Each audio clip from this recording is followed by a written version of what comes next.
قال أخبرنا سويد قال أنبأنا عبد الله عن سفيان عن سلمة بن كهيل عن ذر بن عبيد الله عن سعيد بن عبد الرحمن بن أبزة عن أبيه قال: سألت أبي بن كعب عن النبي فقال: اشرب الماء واشرب العسل واشرب السويق واشرب اللبن الذي رجعت به فعاودته. فقال: الخمر تريد الخمر تريد.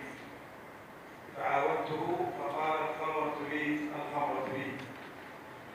قال أخبرني أحمد بن علي بن سعيد بن إبراهيم قال حدثنا القواريري قال حدثنا معتمر بن سليمان عن أبيه عن محمد عن عبيدة عن ابن مسعود أنه قال: أحدث الناس أشربة ما أدري ما هي فما لي شراب منذ 20 سنة أو قال 40 سنة إلا الماء والسويق غير أنه لم يذكر النبي. قال أخبرنا سويد قال أنبأنا عبد الله عن ابن عون عن محمد بن سيرين عن عبيدة قال: أحدث الناس أشربة ما أدري ما هي وما لي شراب منذ 20 سنة إلا الماء واللبن والعسل. قال أخبرنا إسحاق بن إبراهيم قال أنبأنا جرير عن ابن شبرمة قال طلحة لأهل الكوفة في النبي: فتنة يربو فيها الصغير ويهرب فيها الكبير.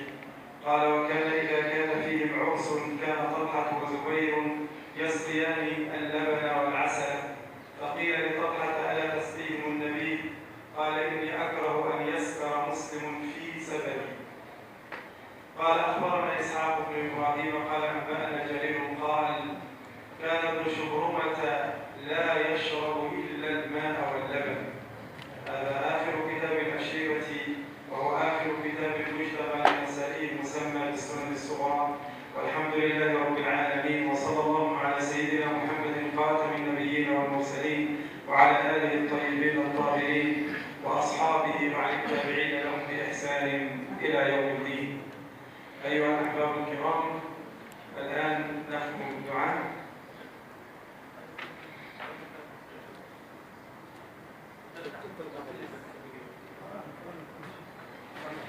والآن نختم الدعاء إن شاء الله مع فضيلة الشيخ أبو بكر الحنبلي.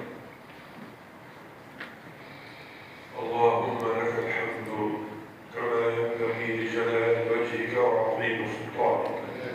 سبحانك سبحانك لا نحصي ثناء عليك، أنت كما أثنيت على نفسك يا ربنا.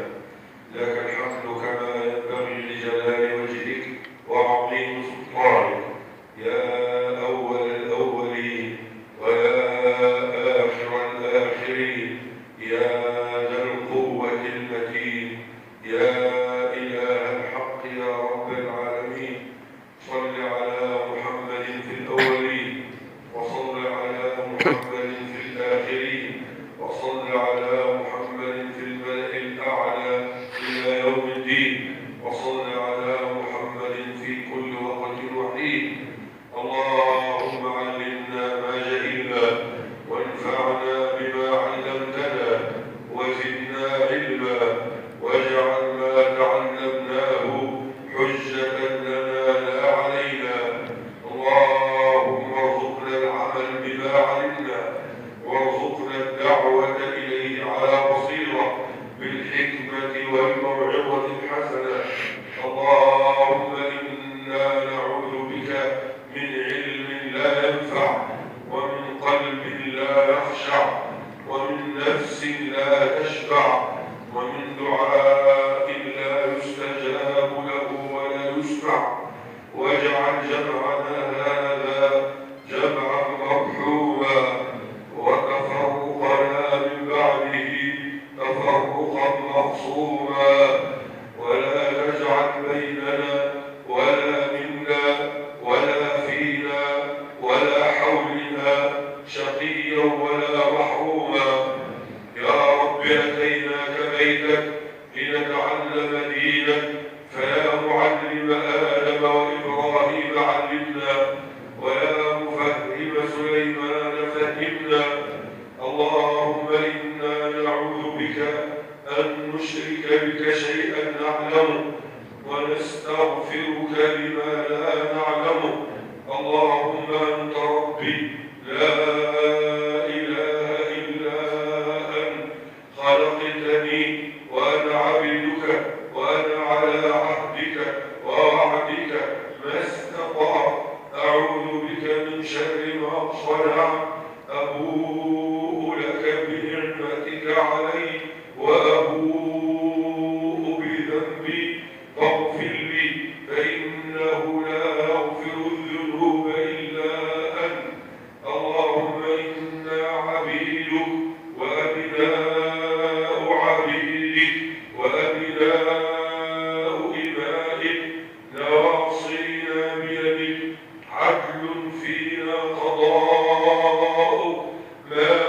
فينا حكمك نسألك بكل اسم هو لك سميت به نفسك أو أنزلته في كتابك أو علمته أحدا من خلقك أو استأثرت به في علم الغيب عندك أن تجعل القرآن العظيم ربيع قلوبنا ونور صدورنا وجلاء همنا وذهاب همومنا وأحزاننا.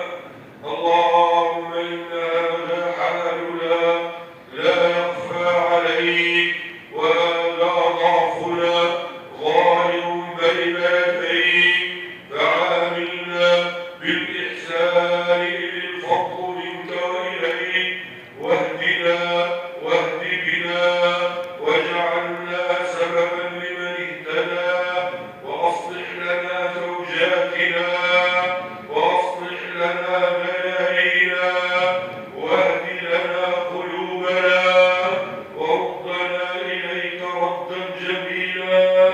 اللهم إنا نسألك يا غفار يا غفور أن تغفر لنا ما قدمنا وما أخرنا وما أسررنا وما أعلنا وما أنت أعلم به منا أنت المقدم وأنت المؤخر لا إله إلا أنت سبحانك إنا كنا من الظالمين.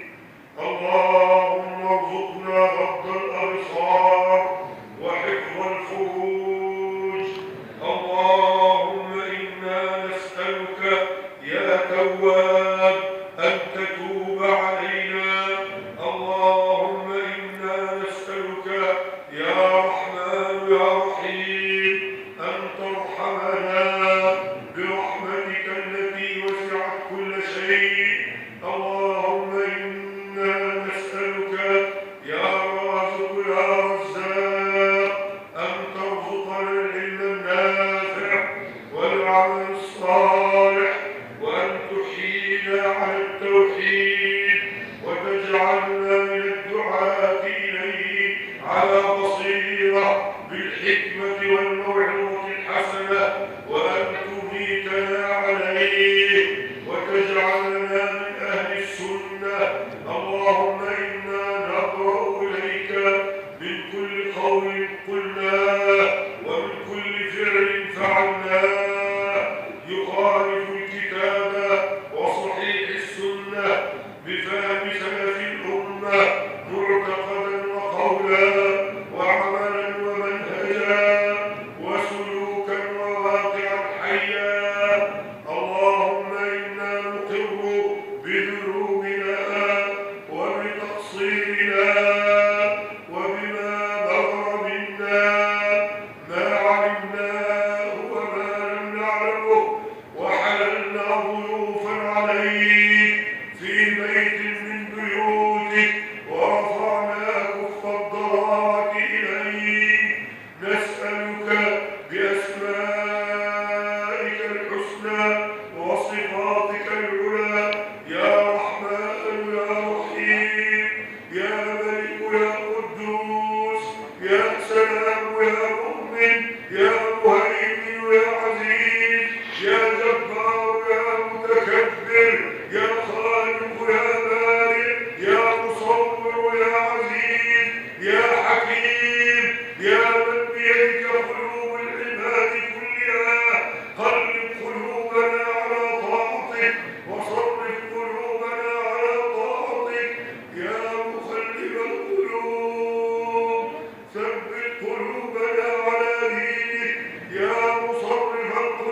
كاملا يا رب العالمين.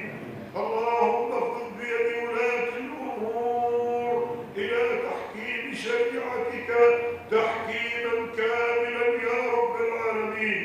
اللهم خذ بيد ولاة الأمور إلى تحكيم شريعتك تحكيما كاملا يا رب العالمين. ربنا آتنا في الدنيا حسنة وفي الآخرة حسنة وقنا عذاب النار. رب اغفر لي ولوالدي ولمن دخل بيتي مؤمنا وللمؤمنين والمؤمنات ولا تزد الظالمين إلا تبارا. ربنا لا تؤاخذنا إن نسينا أو أخطأنا. ربنا ولا تحمل علينا إصرا كما حملته على الذين من قبلنا. ربنا ولا تحملنا ما لا طاقة لنا به واعف عنا واغفر لنا وارحمنا أنت مولانا فانصرنا على القوم الكافرين.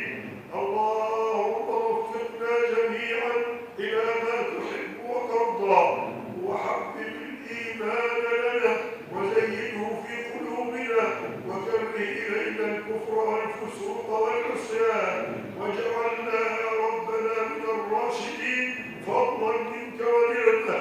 اللهم وفق إخواننا القراء الذين قرأوا النسائي في هذه المجالس التي عطرت بكلام النبي صلى الله عليه وسلم.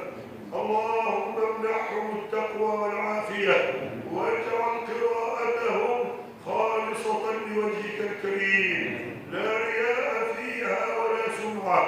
اللهم اجزي شيخنا وحيد خير الجزاء واجعل عمله في رضاك ولا تحرمنا وإياه والسامعين نعمة البلاغ عنك وعن رسولك صلى الله عليه وسلم. وارحم اللهم مشايخنا الذين أجازونا وأخذوا بأيدينا إلى الانكباب على السنة القولية والفعلية والتقريرية والخلقية والخلقية واجعلنا يا ربنا كصديق الأمة الأكبر وفاروقها وذي النورين وأبي تراب أبي الحسنين وبقية العشرة المبشرين وأهل بدر وبيعة الرضوان وسائر المهاجرين والأنصار. فإنا نشهدك في مجلس السنة أننا نتقرب إلى الله جل وعلا بحب الخلفاء الراشدين والعشرة المبشرين وأهل بدر وأهل بيعة الرضوان وسائر المهاجرين والأنصار. فاللهم إنا نسألك أن تجعل عقيدتنا كعقيدتهم وعبادتنا كعبادتهم وحبنا كحبهم وطموحاتنا كطموحاتهم واجعل زوجاتنا كزوجاتهم وأولادنا كأولادهم وبيوتنا كبيوتهم وآمالنا كآمالهم وشفعهم فينا يوم لا يشفع عنده أحد إلا بإذنه وعلى رأسهم إمام النبيين وخاتم المرسلين خليل الرحمن أول من يقرع باب الجنة سيدنا وحبيبنا وإمامنا وخليل ربنا محمد صلى الله عليه وسلم. اللهم إنا نسألك أن تقبضنا ونحن في سبيلك يا رب العالمين. اللهم ارزقنا شهادة في سبيلك وموتة في بلد رسولك. اللهم ارزقنا شهادة في سبيلك وموتة في بلد رسولك. اللهم ارزقنا شهادة في سبيلك وموتة في بلد رسولك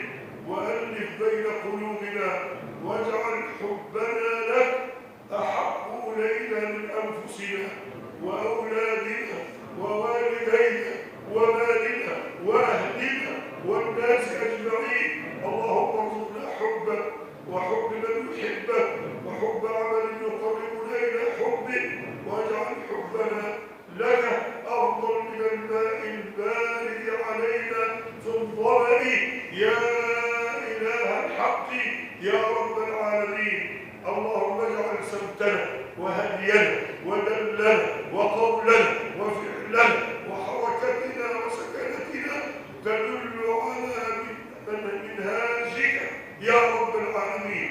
اللهم إنا ندعو إليك من الكفر ونسألك الإيمان الصحيح. اللهم إنا ندعو إليك من الشرك ونسألك التوحيد الصافي. اللهم إنا ندعو إليك من النفاق ونسألك تمام الإخلاص.